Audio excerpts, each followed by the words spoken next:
ও কুষ্টিয়ার মুসলমান বাবারা, ও যুবক বৃদ্ধ বাবাজি, পর্দার আড়ালের মা বোনেরা, কিয়ামতের ময়দানে আল্লাহ না করুন যদি আল্লাহর নবীর সুপারিশের কাতারে দাঁড়াইতে না পারি, বেনামাজি হইয়া যদি দাঁড়াই, বেপরদার অবস্থা নিয়ে যদি দাঁড়াই, তওবা না করে গুনাহ নিয়ে যদি যাই, নবী তখন বলবে না তুমি আমার উম্মত না, আমি তোমার নবী না। আল্লাহ পাক বলবেন ও ফেরেশতা, এই গুনাহগার বেনামাজি না ফরমানের জাহান্নামের হ্যান্ডকাপ লাগায় দাও। ও আল্লাহর বান্দারা, সূর্যের গরম সইতে পারি না, গুনাহ নিয়ে কবরে গেলে হাসরের ময়দানে কেমনে জাহান্নামের আগুন সহ্য করব? একটু নিজের চিন্তা করো।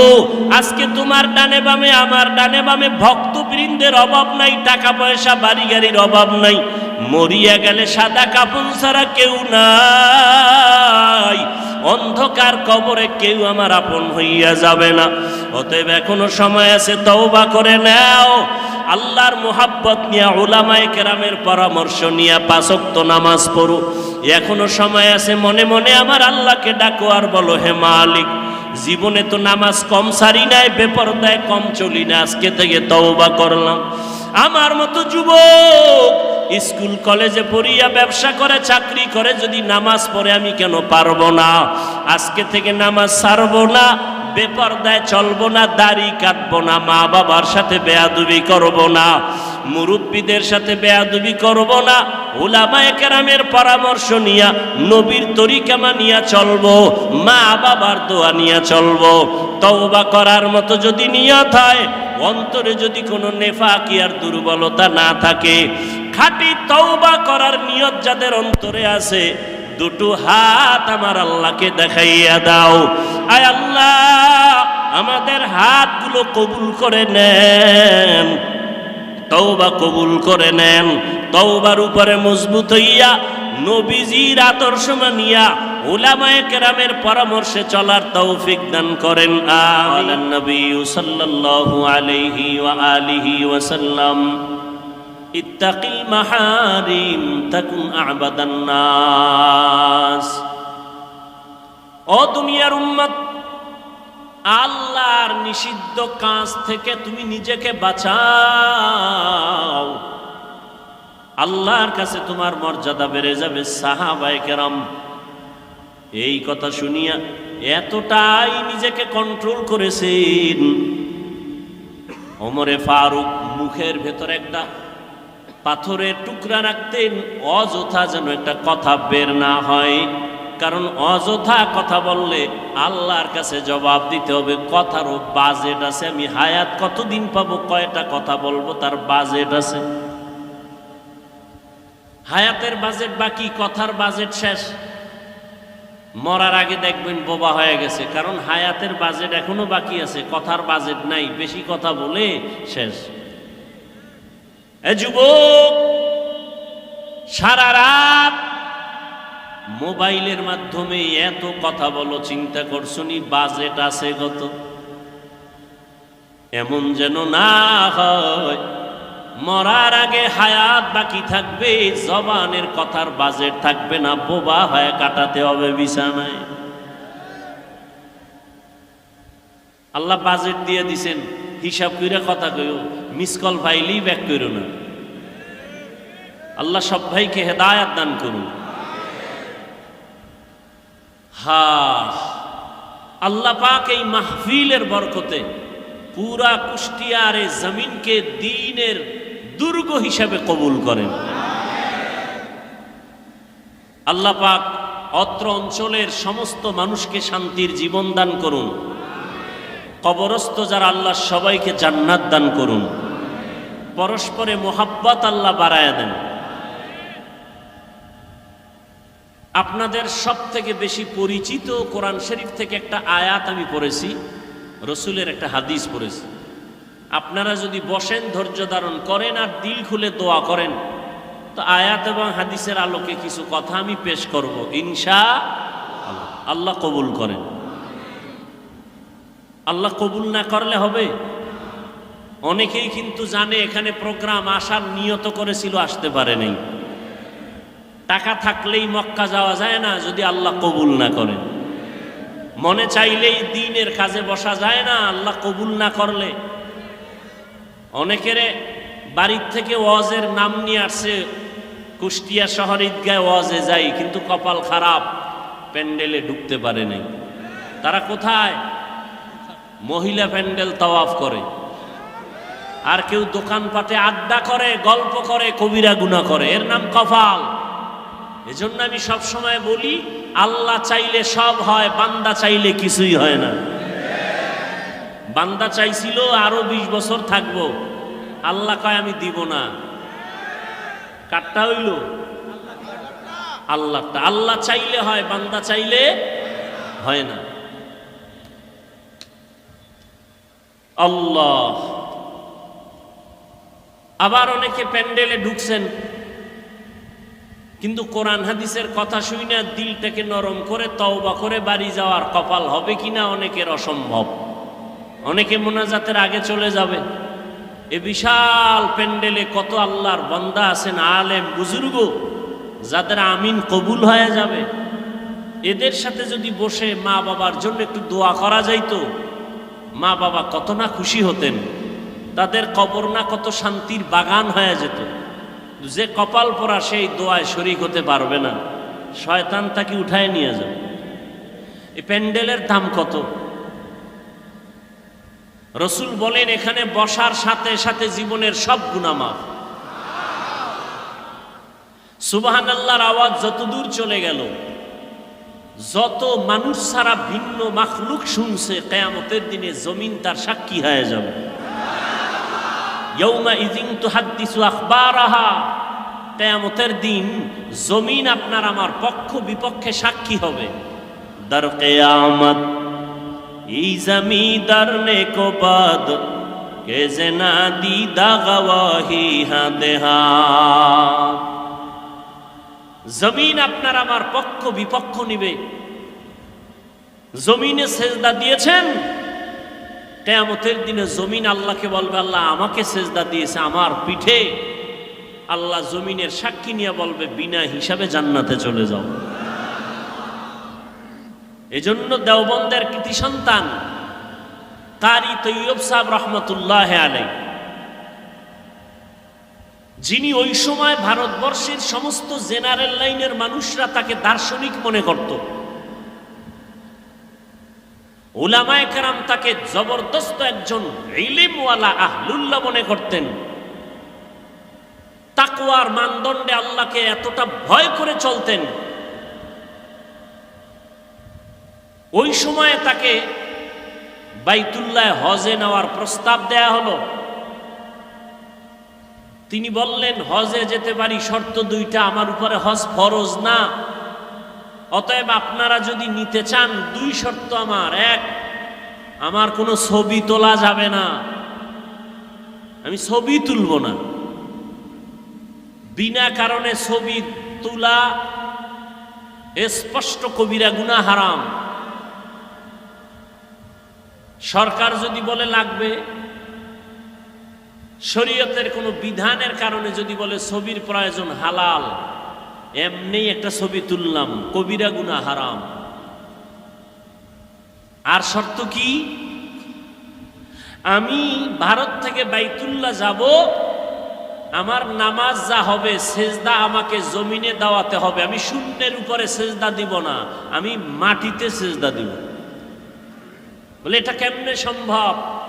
একটু আগে তাবিজ দিছি না, তাবিজ বান্দা চাইলে হয় না, আল্লাহ চাইলে হয়। তবে বান্দা চাইলেও হয় যদি বান্দার চাওয়াটা আল্লাহর কুদরতি চাওয়ার মর্জি মতো হয়। এভাবে সম্ভব না। ছবিও তোলা যাবে না, বিমানে যাবেন, নামাজের ওয়াক্ত বাজলে কি করার শিডিউল কিভাবে করা যায়? আমার হজ ফরজ না, আর আমি যাওয়ার জন্য তো আশেক না, আল্লাহ নিলে যাব, কিন্তু আল্লাহর রাজি খুশি অনুযায়ী যাব, উল্টাপাল্টা নয়। কিছুদিন পরে প্রস্তাব আসলো, আপনার জন্য ছবি লাগবে না, যেহেতু আপনি পরিচিত ব্যক্তি, আপনাকে সবাই চিনে। নাম্বার 2, বিমানের শিডিউল এমনভাবে করা হয়েছে, ফজরের নামাজের পরে আপনি আলাদাভাবে বিমানে যাবেন, জোহরের আগে বাইতুল্লাহ পৌঁছায় দেয়া হবে।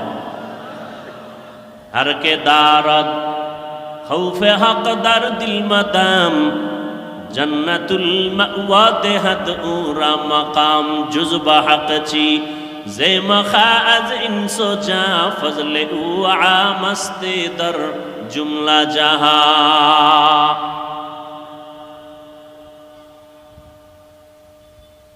অতএব আল্লাহ দয়া করে নিয়ে আসছেন। গতকালেও নাকি এদিকে বৃষ্টি হয়েছে। যেইভাবে বৃষ্টি সারা দেশে চলছিল, প্রোগ্রাম হবে বলে কোনো সুযোগই হবে বলে কোনো চিন্তাই করা যায় না। ওই যে বললাম, বান্দা চাইলে হয় না, আল্লাহ চাইলে হয়। ওয়ামা আলামিন, আল্লাহ বলেন, হে রাসূল করিম সাল্লাল্লাহু আলাইহি ওয়া আলিহি ওয়াসাল্লাম, নবীর নাম শুনলে কি পড়তে হয়?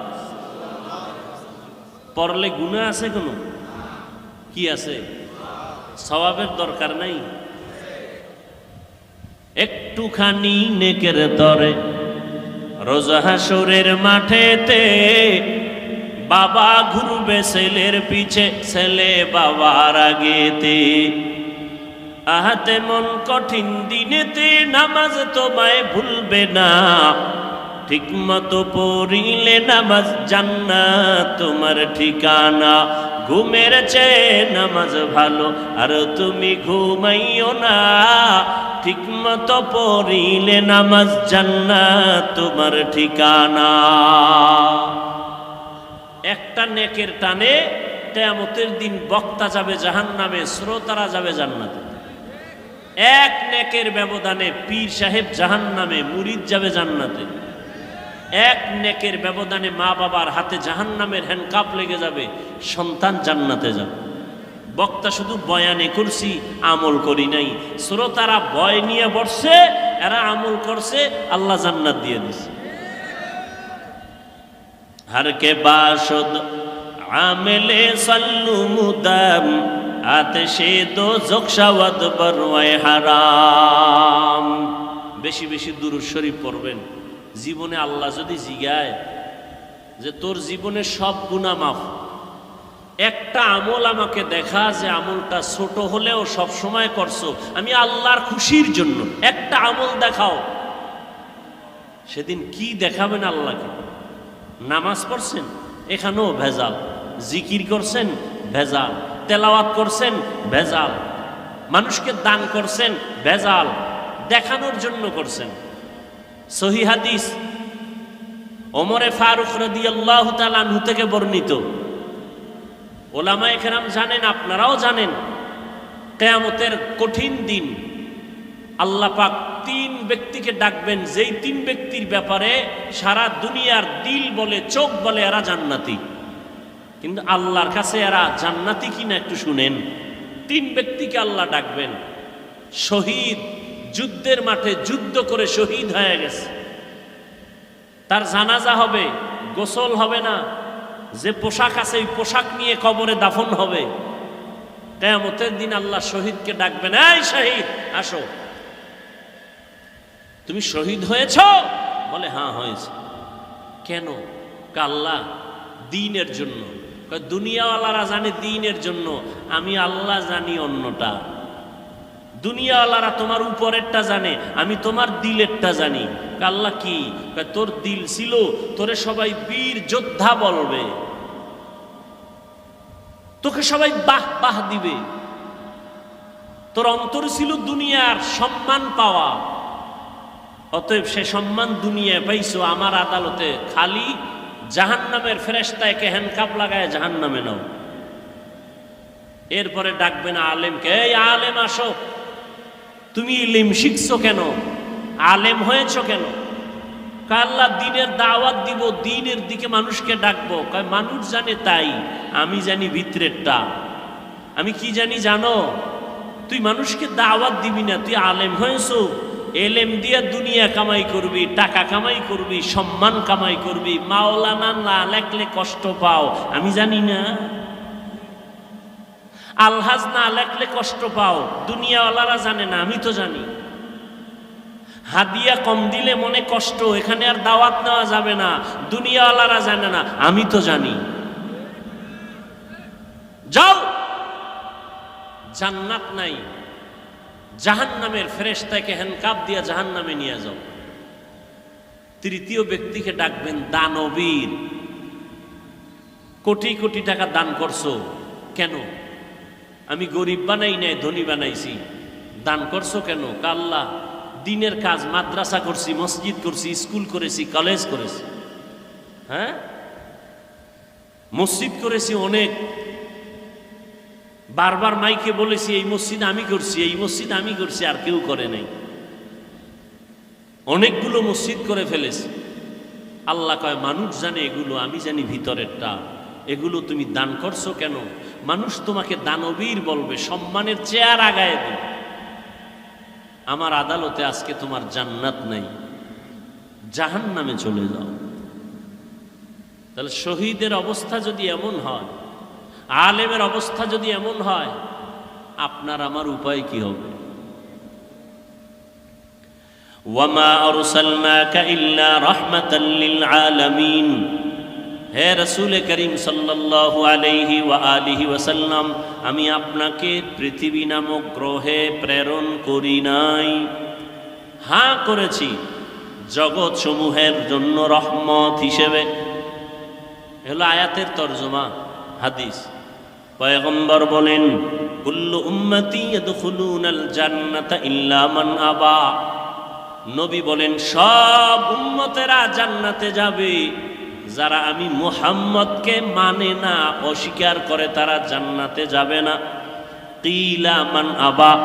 সাহাবায়ে কেরাম বললেন, ইয়া রাসূলুল্লাহ, আপনাকে অস্বীকার করে, মানে না, তারা কারা? নবী বললেন, ক্বালা মান আতাআনি দাখালাল জান্নাহ ওয়া মান আসানি ফাকাদ আবা। যে ব্যক্তি আমার অনুকরণ করবে সে জান্নাতে যাবে, আর যে আমার বিরোধিতা করবে সে আমাকে অস্বীকার করার কারণে জাহান্নামে যাবে। এ নিয়েও আমাদের দেশে খুব ঝামেলা। সবাই নবী মানে, বরং আমরা যারা টুপিওয়ালা, দাড়িওয়ালা, নামাজ পড়ি, পর্দা করি, আমগো পর্যন্ত গালি দেয়, আমরা নবীর আশেক না, হে গাঞ্জা খাইয়া নবীর আশেক। মাজারের মধ্যে ঢোল বাজায় নবীর আশেক, আছে না নাই? গায়রুল্লাহকে সেজদা দেয় নবীর আশেক। আমরা পীর আউলিয়ার পক্ষের মানুষ। আমি কেন? আল্লাহর কোরআন পক্ষে, আমরাও পক্ষে। রসুলের হাদিস পক্ষে, আমরাও পক্ষে। আল্লাহর কোরআন রসুলের হাদিস যাদের পক্ষে নাই, আমরাও তাদের পক্ষে নাই। আল্লাহ পাকের সত্য কোরআন, রসুলের সত্য হাদিস, ওলি আউলিয়ার পক্ষে, আমরাও তাদের পক্ষে, কিন্তু ভেজালের পক্ষে না। কিসের পক্ষে না? আল্লাহ কয়জন? সবাই বলেন। আল্লাহ যে এক, কোন দিক থেকে এক? আল্লাহ এক যে কোন দিক থেকে এক? সব দিক থেকে এক, তাই তো? আল্লাহর মতো কি আর একজন আছে? আল্লাহর সমান কেউ আছে? আল্লাহর সহযোগী কেউ আছে? নাই। তা আল্লাহ কেমন এক, যার কোনো সমতুল্য নাই? কেউ যদি মনে করে আছে, এর নাম শিরিক। এর নাম, আল্লাহ যা এককভাবে পাবেন, এই পাওনাটা আর একজনকে দেওয়ার নাম শিরিক। মানুষের জীবনের ইবাদত পাবেন কে? সেজদা পাবেন কে? এটা আর এক জায়গায় দেওয়ার নাম শিরিক। কোরআন শরীফের স্পষ্ট ঘোষণা, যারা শিরিক করে তারা মুশরিক, মুশরিকদের জন্য জান্নাত হারাম। ওয়া মান ইউশরিক বিল্লাহ ফাকাদ হারামাল্লাহু আলাইহিল জান্নাহ। যারা আল্লাহর সাথে অংশীদার করবে, আল্লাহ যা পাবেন এটা অন্যকে যদি দেয়, এর নাম শিরিক। আল্লাহ বলেন, মুশরিকদের জন্য আমি আল্লাহ জান্নাত হারাম করে দিলাম। আমি অন্য গুনাহ চাইলে সহসায় মাফ করব, শিরিকের গুনাহ সহসায় আমি ক্ষমা দিব না। আল্লাহ শিরিক থেকে আমাদেরকে হেফাজত করেন। নবী বললেন সব উম্মত জান্নাতে যাবে, কিন্তু আমি মোহাম্মদকে যারা মানে না তারা যাবে না। সাহাবায়ে কেরাম জানতে চাইলেন, হে আল্লাহর রাসূল, আপনাকে মানে না কারা? নবী একটা স্পষ্ট মাপকাঠি দিয়ে গেলেন, কিয়ামত পর্যন্ত ঝামেলা যেন দরকার না হয়। নবী বললেন, যারা আমার অনুসরণ করবে, অনুকরণ করবে, ইত্তেবা করবে, ইতাআত করবে, তারা জান্নাতি। সাহাবাদের প্রশ্ন ছিল, নবী আপনাকে মানে না, তারা কারা? নবীজি বললেন, যারা আমার অনুসরণ করবে তারা জান্নাতি। আমাকে একটু জবাব দেন, নবীজিকে অনুসরণ করলে সে কি? বিপরীত কথা কি দাঁড়াবে?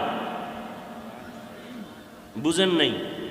যে নবীকে অনুসরণ করবে সে জান্নাতি। বিপরীত কথা কি দাঁড়ায়? যে নবীর অনুসরণ করবে না সে। কিন্তু নবীজি জাহান্নামী ওই ব্যক্তিকে বলেন নাই। নবী বলছেন, যে আমার অনুসরণ করবে সে জান্নাতি, যে অনুসরণ করবে না সে জাহান্নামী। নবী এ কথা বলেন নাই। নবী কি বলছেন? নবী বলছেন, যারা আমার বিরোধিতা করবে তারা জাহান্নামী। এখান থেকে একটা সুন্দর কথা আজীবনের জন্য মনে রাখবেন, লিখে রাখবেন। নবীকে যারা মানে না বা নবীর আদর্শ মতো চলে না, তারা দুই দল। নবীজির আদর্শ মেনে চলে না যারা, তারা কয় দল? এক দল আগ্রহী আর এক দল বিদ্রোহী, এক দল দরদি আর এক দল বিরোধী। যেমন কথার কথা, আমি ডান দিক থেকে একটা যুবকরে জিজ্ঞাসা করলাম, এই যুবক ভাই, আপনি নবীর আদর্শে টুপি পরেন না কেন, দাড়ি রাখেন না কেন? যুবক জবাব দিল, হুজুর দাড়ি রাখা দরকার, নবীর আদর্শ, চেষ্টা করতেছি, পারি না, একটু দোয়া করবেন। আমাকে বলেন তো, এই যুবকটা কি বিরোধী না দরদি? দরদি। বাম দিক থেকে একটা যুবকরে জিজ্ঞাসা করলাম, এই যুবক, নবীর আদর্শে নামাজ পড়ো না কেন, দাড়ি রাখো না কেন? খেয়াল করতেছেন তো? যুবক আমার কথাটা শেষ না হতেই আমাকে পাল্টা আওয়াজ দিল, দাড়ি না রাখলে অসুবিধা কি আছে না নাই? নামাজ না পড়লে অসুবিধা কি? যদি আরেকটু চালাক হয় সে বলবে, দাড়ির মধ্যেই কি ইসলাম? পোশাকের মধ্যেই কি ইসলাম? আপনারা জবাব দেন, এই যুবকের কথায় কি মনে হয়, রসুলের দরদি না বিরোধী? আগ্রহী না বিদ্রোহী? রসুলের আদর্শর বেলায় বিদ্রোহীর আরেক নাম বেঈমান। বিদ্রোহীর আরেক নাম কি? এখান থেকে কুষ্টিয়ার মানুষ আজীবন মনে রাখবেন, একটা লোক দাড়ি রাখে না, তাকে গালি দেওয়া, মনে ভালো করে মুখস্থ করেন। এক যুবক দাড়ি রাখে না, তাকে গালি দেওয়া। আর একজন দাড়ি পছন্দ করে না, তাকে ছাড় দেওয়া যাবে না। একজন আগ্রহী আর একজন আগ্রহী মুমিন, বিদ্রোহী বেঈমান। একজনে টুপি পরে না, গালি দেওয়া। আর একজনে টুপি পছন্দ করে না, তাকে ছাড় দেওয়া। একজনে নামাজ পড়ে না, তাকে গালি দেওয়া। আর একজনে নামাজ পছন্দ করে না, তাকে ছাড় দেওয়া। একজনে পর্দা করে না, তাকে গালি দেওয়া। আর একজনে পর্দার বিধানকে পছন্দ করে না, তাকে ছাড় দেওয়া। তাহলে একটা লোক দাড়ি রাখে না, তাকে জাহান্নামী বলা যাবে? আগে বুঝতে হবে সে কি আগ্রহী না বিদ্রোহী।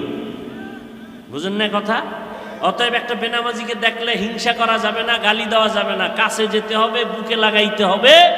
এরপরে যদি বোঝা যায় যে আগ্রহ নাই, বিদ্রোহ, তখন সিদ্ধান্ত পাল্টাইতে হবে, এর আগে না।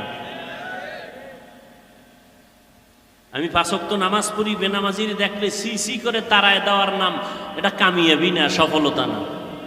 পাপকে ঘৃণা করো, পাপীকে, তার মানে কি? একটা লোক অন্যায় করছে, অন্যায়টাকে ঘৃণা করে তাকে তাড়ায় দিও না। তাকে তুমি কাছে যাও, বুঝাও যে ভাই নামাজ পড়েন, পর্দা করেন, হালাল মতো চলেন, অন্যায়টা দূর করার ব্যবস্থা করো।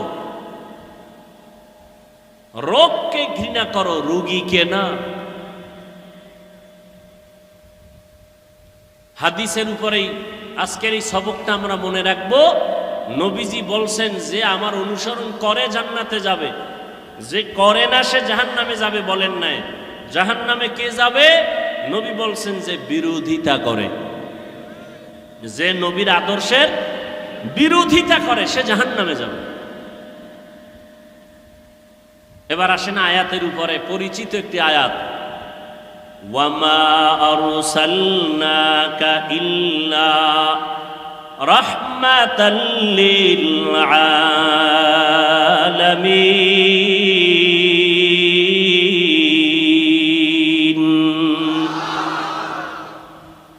তরজমাটা বলছি আর একবার বলি। আল্লাহ বলেন, হে নবী আমি আপনাকে, হে রসুল আমি আপনাকে দুনিয়াতে পাঠাই নাই, হ্যাঁ পাঠিয়েছি জগৎ সমূহের রহমত হিসেবে। পাঠাই নাই, হ্যাঁ পাঠিয়েছি, ঘুরাইয়া বললেন কেন? ডাইরেক্ট যদি বলতেন আপনাকে জগৎ সমূহের রহমত করে পাঠাইলাম, ঘুরাইয়া বললেন এর কারণ দুনিয়ার সমস্ত মানুষের ব্রেনকে সাফ করে দিলেন। মোহাম্মদ দুনিয়াতে ভিন্ন কোনো কারণে পাঠানো হয় নাই, একটাই মাত্র কারণ, জগৎ সমূহের জন্য তিনি রহমত।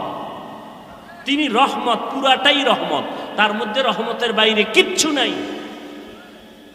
এটা বুঝাবার জন্য এখানে অনেকে তর্জমা করেন রহমতের নবী উভয় জগতের জন্য রহমত। আমি তর্জমা করেছি জগৎ সমূহের জন্য রহমত। উভয় জগৎ বলতে বুঝায় দুনিয়ার জগৎ, পরকাল জগৎ। কিন্তু জগৎ তো দুইটা না, আরো আছে। রুহের একটা জগৎ আলাদা, মায়ের গর্ভের একটা জগৎ আলাদা, দুনিয়া নামক জগৎ একটা আলাদা, মৃত্যুর পরে কবরের জগৎ আলমে বারজাখ আলাদা, হাসরের ময়দানের জগৎ আবার আলাদা, জান্নাত আর জাহান্নামের একটা জগৎ হবে আলাদা। তাহলে একটা হইল না অনেক? জগৎ সমূহের জন্য নবী রহমত, রুহের জগতের জন্য নবী রহমত, মায়ের গর্ভের জগতের জন্য নবী রহমত, দুনিয়ার জগতের জন্য নবী রহমত, কবর জগতের জন্য নবী রহমত, হাসরের ময়দানে আমার নবী রহমত, জান্নাতের জগতে আমার নবী রহমত, জাহান্নামের ভেতরেও আমার নবী রহমত। একজনে প্রশ্ন করবে মনে মনে, সামনে তো আর আসবে না, পেছনে পেছনে বলবে নবী জান্নাতের জন্য রহমত বুঝলাম, জাহান্নামের জন্য রহমত, এটা আবার কোন কথা? এজন্যই তো ভাইজান দূরে থেকে সব কথা আজ করা যায় না। কুষ্টিয়ার বাজারে আসছো, পেছন দিক থেকে একজনকে দেখা কাও চাচা মিয়া দাঁড়াও মনে করছো তোমার বাড়ির চাচা। চাচায় যখন উল্টা দিকে চেহারাটা ঘুরাই দিয়ে কয়, ও আপনাকে বলি নেই। কয় দূরের থেকে ধারণা করিও না, কাছে যাও। এই দুনিয়াতে নবী আসবেন না, সাহাবায়ে কেরাম আসবেন না, উলামায়ে কেরামে উম্মতের রাহবার, ওয়ারাসাতুল আম্বিয়া। উলামায়ে কেরাম আল্লাহকে ভয় করবেন, ভয় করার মানে গুনাহ থেকে নিজেকে বাঁচায় রাখবেন। সাধারণ মানুষ শয়তানের ধোকায় পড়ে বাম হাতে পানি পান করবে, কিন্তু কোনো আলেম বাম হাতে পানি পান করবে না। সাধারণ মানুষ শয়তানের ধোকায় পড়ে টুপি ছাড়া চলবে, দাড়ি কাটবে, কিন্তু যারা আলেম তারা কখনো টুপি ছাড়া চলবে না। হর কে দারত খৌফে হক দার দিল মাদাম, জন্নতুল মাওয়া দেহাদ উরা মাকাম, জুজবা হক চি জে মখাজ ইনসোজা, ফজলে উআ মস্তে দর জুমলা জাহা।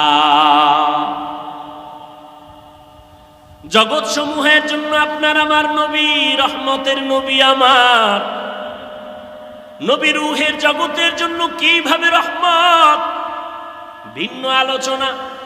মায়ের গর্ভের জগতের জন্য নবী কেমন রহমত, ভিন্ন আলোচনা। দুনিয়ার জগতের জন্য নবী কেমন রহমত, ভিন্ন আলোচনা। হাসরের ময়দানের জন্য নবী কেমন রহমত, ভিন্ন আলোচনা। জান্নাতের জগতে নবী কেমন রহমত, ভিন্ন আলোচনা। জাহান্নামের জগতের জন্য নবী রহমত কেমন, ভিন্ন আলোচনা। আপনাদের ধৈর্য হবে না, সময়ও কুলাবে না।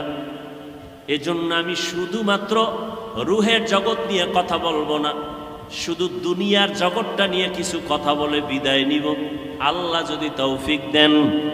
বয়ান বক্তা সাহেব যত বড় যোগ্যতা সম্পূর্ণ বড় বক্তা হোক না কেন, অনেক এলেম আছে, অনেক ডিগ্রি আছে, কিন্তু বয়ান ভালো হওয়া বয়ান ভালো না হওয়া এটা বক্তার কোনো বাহাদুরি না, এটা শ্রোতাদের মোহাব্বত আর দিলের আকর্ষণ। এই পয়েন্টটাও লিখে রাখেন আজীবন। কিছু মার্কা মারা পয়েন্ট বলবো, এটি লিখে রাখবেন। বক্তার বয়ান ভালো হইছে না খারাপ হইছে এগুলো সব নির্ভর করে শ্রোতাদের মোহাব্বত আর কলবের আকর্ষণের উপর। আপনাদের অন্তরের হালাত যেমন বয়ান হবে তেমন। যদি আল্লাহর মোহাব্বত নিয়ে বয়ান করি আর আল্লাহর মোহাব্বত নিয়ে বয়ান শুনেন, বরকতকে দিবেন।